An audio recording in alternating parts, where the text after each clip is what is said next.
Brought to you by Palvi Agrico. पालवी ॲग्रिको, भारताचा पहिला AI तंत्रज्ञानावर आधारित B2B आणि B2C ई-कॉमर्स प्लॅटफॉर्म. शेतीसाठी जे काही लागणार थेट तुमच्या बांधावर पोहोचणार, मोबाईलच्या एका क्लिकवर. नकुल भोईर हा आपल्यामध्ये राहिला नाही. नकुल भोईर हा संभाजी ब्रिगेडचा पदाधिकारी होता. शहीद भगतसिंग परिषदेचा संस्थापक अध्यक्ष होता. तर मराठा क्रांती मोर्चाचा तो सक्रिय कार्यकर्ता होता. त्याचबरोबर पिंपरी चिंचवडमधील भक्तिशक्ती चौकात होणाऱ्या शिवजयंतीमध्ये देखील तो नेहमी सहभागी व्हायचा. हे सगळं पाहिल्यानंतर नकुल हा अत्यंत संवेदनशीलपणे आणि सामाजिक प्रश्न मांडणारा कार्यकर्ता होता. संभाजी ब्रिगेडच्या माध्यमातून तो नेहमी आंदोलनामध्ये सक्रिय असायचा. तर त्याचबरोबर मराठा क्रांती मोर्चाच्या माध्यमातून त्याने मराठा समाजासाठी अनेकदा आक्रमक भूमिका घेतली आणि प्रमुख नेत्यांना पाठिंबा दिला.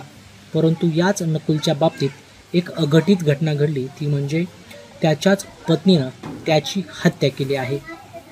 वार शुक्रवार पहाटे 2:45च्या सुमारास नकुल आणि चैताली यांच्यामध्ये वाद झाले आणि याच वादातून नकुलपेक्षा शरीराने सुदृढ असलेल्या चैतालीनं ओढणीसारख्या कपड्यानं नकुलचा गळा आवळला आणि त्याची हत्या केली.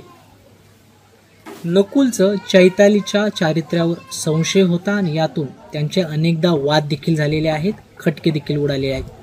परंतु आगामी महानगरपालिकेच्या निवडणुकीमध्ये चैतालीला नगरसेवक बनवायचं असं जे स्वप्न होतं ते नकुल भोईरचं होतं आणि त्यासाठी तो प्रयत्न करत होता.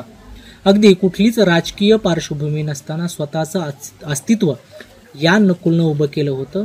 त्याने एक वेगळा ठसा उमटवला होता आणि याच माध्यमातून तो त्याची जी पत्नी आहे चैताली हिच्यासाठी नगरसेवक होण्यासाठी, तिला पुढं करण्यासाठी प्रयत्न करत होता आणि आगामी महानगरपालिकेच्या निवडणुकीमध्ये तिला म्हणजेच आरोपी चैतालीला उभं करणार होता. त्यासाठी तो गेल्या काही महिन्यांपासून प्रयत्न करत होता आणि त्या पद्धतीनं वाटचाल सुरू होती. परंतु शुक्रवारी पहाटे 2:45च्या सुमारास आपली जी 2 मुलं आहेत, 2 वर्षाचं आणि 5 वर्षाचं, ते आत झोपलेले असताना या दोघांचे बाहेर वाद झाले आणि याच वादातून चैतालीनं ओढणीसारख्या कपड्यानं नकुलचा गळा आवळला आणि यात त्याचा मृत्यू झाला आहे.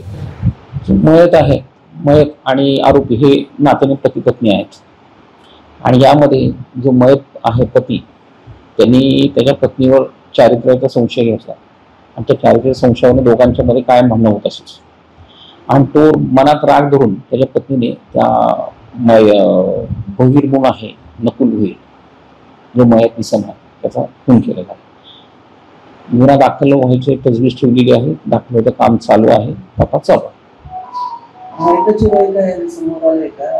मयताचं वय 40 आहे आणि तिचं आरोपीचं वय 28. यानंतर चैतालीला चिंचवड पोलिसांनी ताब्यात घेतलं आहे. तिची चौकशी सुरू आहे. परंतु या घटनेमध्ये त्या 2 निष्पाप मुलं जी आहेत ती पोरकी झालेली आहेत.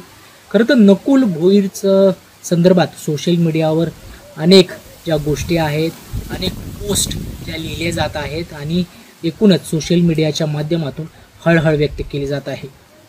कृष्णा पांचाळ, मुंबई तक, पिंपरी चिंचवड.